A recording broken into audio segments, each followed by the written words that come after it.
Bonjour à tous, Monseigneur Jacques Mourad ordonné archevêque de Homs, la déclaration de Casablanca contre la GPA et le début de l'étape continentale africaine, c'est dans SIC et ça commence maintenant.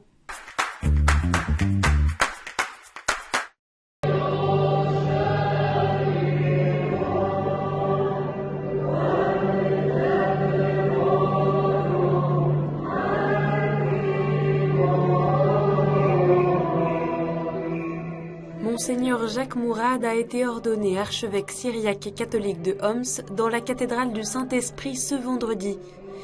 Élu par le synode syriaque catholique en janvier, sa nomination a été confirmée par le pape François le 7 janvier.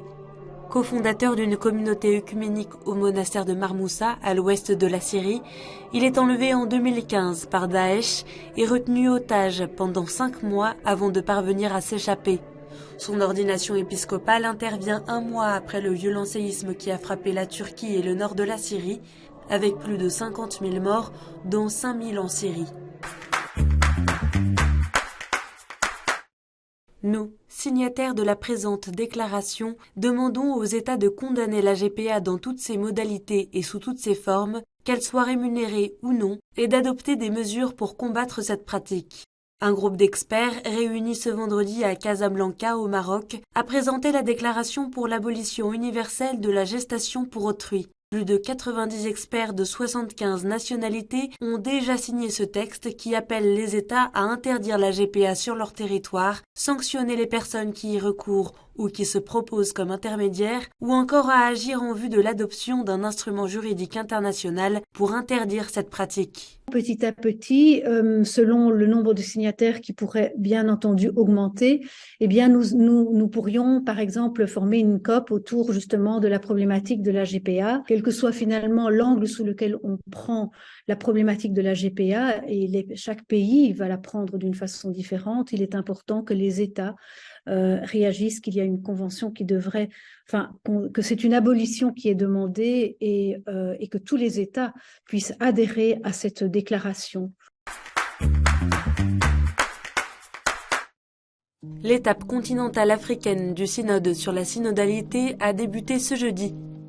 Environ 200 délégués de toute l'Afrique sont réunis à Addis Abeba, la capitale éthiopienne, jusqu'au 6 mars. Dans son discours d'ouverture, le cardinal Ambongo, président du SEAM, le symposium des conférences épiscopales d'Afrique et Madagascar, a invité l'Église d'Afrique à profiter de cette assemblée pour donner le courage d'évaluer notre foi et de parler avec liberté, courage et charité des défis auxquels nous sommes confrontés en Afrique, tant au niveau de l'Église qu'à celui de la société, et de nous impliquer profondément face à ces défis afin d'y apporter des réponses par des transformations concrètes. Les synthèses issues des différentes assemblées continentales serviront de base à l'Instrumentum Laboris rédigé en juin prochain. La dernière étape continentale se tiendra en Amérique latine du 17 au 23 mars à Bogota en Colombie.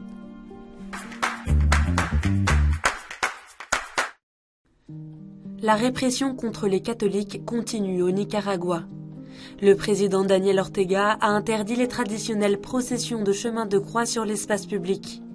Pendant le carême et le vendredi saint, elles ne pourront donc se tenir qu'à l'intérieur des églises.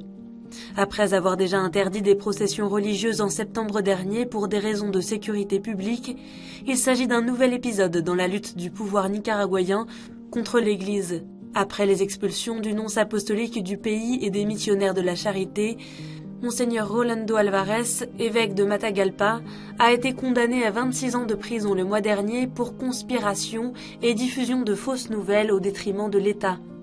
Depuis sa condamnation, plusieurs prêtres ont été arrêtés pour l'avoir mentionné ou avoir demandé de prier pour lui. Lundi, l'aide à l'Église en détresse a invité les chrétiens à prier pour lui et pour tous ceux qui souffrent au Nicaragua.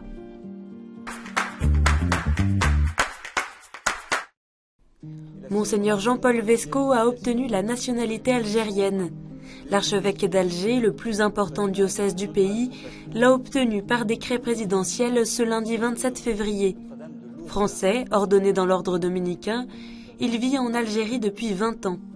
Un signe important pour lui, mais aussi pour les relations entre l'Église et l'Algérie, alors que le gouvernement avait ordonné la fermeture des activités de Caritas Algérie, le 1er octobre dernier. C'est important pour notre Église que l'archevêque puisse avoir la nationalité algérienne pour beaucoup de raisons.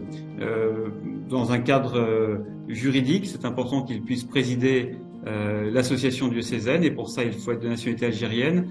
Pour une valeur beaucoup plus symbolique, c'est que l'Église se veut être l'Église de ce pays, l'Église catholique d'Algérie, et par bien des côtés, il lui faut avoir cet ancrage. Je suis engagé dans ce pays comme une patrie d'adoption. C'était légitime que je le demande et il est beau qu'il m'ait été accordé.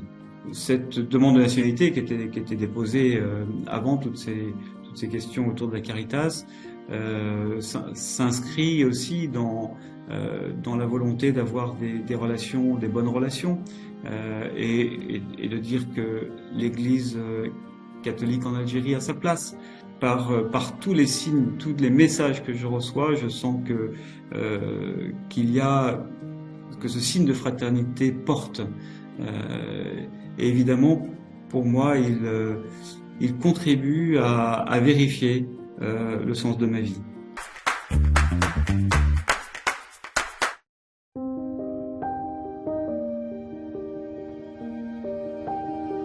Ante los abusos, especialmente los cometidos por miembros de la Iglesia, no basta pedir perdón.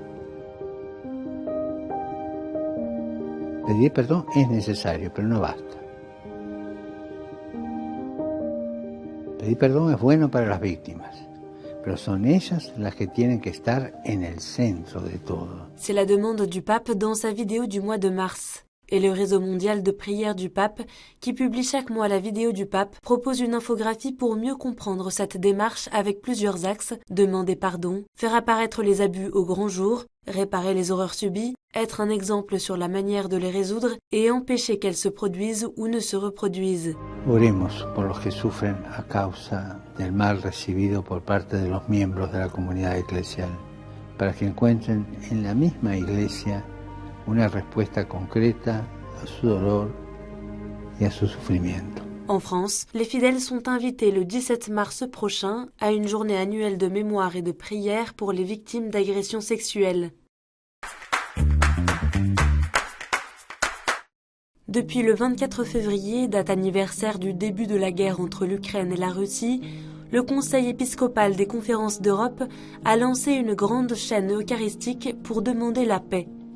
Chaque jour, une messe est célébrée dans l'un des 39 pays du continent européen. Et ce samedi 4 mars, c'est au tour de la France de s'unir particulièrement dans la prière pour les victimes de la guerre et pour la paix. À la basilique Sainte-Thérèse à Lisieux et dans de nombreuses paroisses de France, les fidèles pourront s'associer à cet événement spirituel inédit. À Paris, la messe sera présidée par Monseigneur Ulrich, archevêque de Paris, en présence du nonce apostolique et de Monseigneur Loncina, administrateur apostolique de l'éparchie des Ukrainiens. Une messe à suivre à 18h30 en direct sur KTO et ktotv.com.